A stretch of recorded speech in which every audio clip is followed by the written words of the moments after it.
السلام علیکم ناظرین، سنہرا دور نیوز کے ساتھ میں ہوں تحسین چودھری۔ خان صاحب نے اپنے 10 چمچوں کو سرٹیفکیٹ بانٹے۔ پیپلز پارٹی کے چیئرمین بلاول بھٹو زرداری نے وزیر اعظم کی جانب سے بہترین کارکردگی پر 10 وفاقی وزراء میں تعریفی اسناد کی تقسیم پر کہا کہ خان صاحب نے اپنے 10 چمچوں کو سرٹیفکیٹ بانٹے۔ باقی ارکان پر وزیر اعظم کو خود اعتماد نہیں۔ بلاول بھٹو نے ملتان میں ورکرز کنونشن سے خطاب میں کہا کہ پاکستان کی قسمت تبدیل کرنے، ملک بچانے کے لیے نکل رہے ہیں۔ احتجاج کی مہم کو نئے مرحلے میں داخل ہونا ہے۔ ہم نے مل کر کٹھ پتلی حکومت کا بندوبست کرنا ہے۔ انہوں نے کہا کہ عمران خان کہتے تھے وہ کسی کو نہیں چھوڑیں گے، آج انہوں نے ہر کسی کو چھوڑ دیا۔ ورکرز کنونشن سے خطاب میں بلاول بھٹو نے کہا کہ پیپلز پارٹی کی سینٹرل ایگزیکٹو کمیٹی نے اعلان جنگ کیا ہے، نااہل، نالائق اور سلیکٹڈ حکومت کے خلاف اعلان جنگ کیا ہے۔ اس جنگ میں آپ ہمارے سپاہی ہیں، ہم نے مل کر یہ جنگ کرنا اور جدوجہد کرنا ہے۔ انہوں نے کہا کہ سلیکٹڈ کٹھ پتلی نظام کے خاتمے کا بندوبست کرنا ہے۔ کوئی ایسا ایشو نہیں جس پر پیپلز پارٹی نے عوام کے ساتھ مل کر احتجاج نہ کیا ہو۔ پیٹرول، گیس، چینی کے بحران پر پیپلز پارٹی نے ملک میں احتجاج کیا۔ بلاول بھٹو نے کہا کہ یوریا بحران اب تک چل رہا ہے۔ کسان مارچ، ٹریکٹر مارچ پر آپ کو شاباش دیتے ہیں۔ کسان کا ایشو کل پاکستان کی عوام کا فوڈ کا ایشو ہوگا۔ کسانوں کا معاشی قتل ہو رہا ہے۔ پیپلز پارٹی کل بھی عوام کے ساتھ کھڑی تھی اور آج بھی عام آدمی کی جماعت ہے۔ ہم 27 فروری کو کراچی سے نکلیں گے۔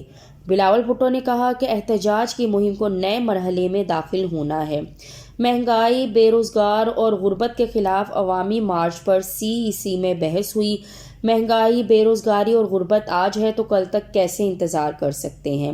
بلاول بھٹو نے کہا کہ 27 فروری قریب ہے، ہم 27 فروری کو کراچی سے نکلیں گے، GT روڈ سے نکلتے ہوئے اسلام آباد پہنچیں گے اور وزیر اعظم سے حساب لیں گے۔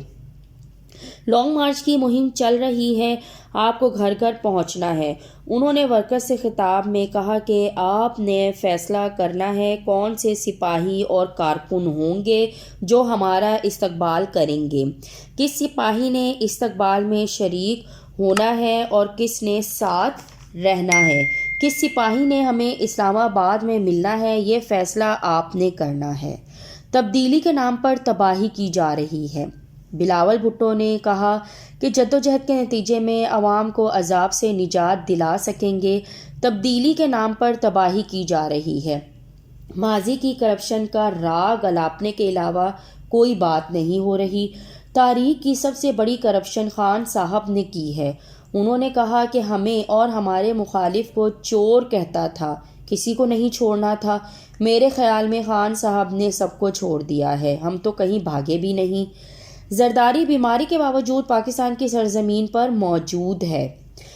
چیئرمین پیپلز پارٹی نے یہ بھی کہا کہ زرداری بیماری کے باوجود پاکستان کی سرزمین پر موجود ہیں۔ آصفہ بھی موجود ہے، سکتے ہو تو پکڑو۔ آپ نے جو الزام لگایا ہے ہم اس سے بری ہوں گے۔ بلاول بھٹو نے کہا کہ جس نے بھی ہم پر جھوٹا الزام لگایا ہے ان کو سزا یافتہ ہونے کا بوجھ اٹھانا پڑ رہا ہے۔ جس نے بھی بی بی پر جھوٹا الزام لگایا وہ ثابت نہ کر سکا۔ مشرف بھگوڑا ہو گیا ہے، چور چور چور کہتے نہیں تھکتا تھا، اب نیا آیا ہے جو چور چور کہہ رہا ہے۔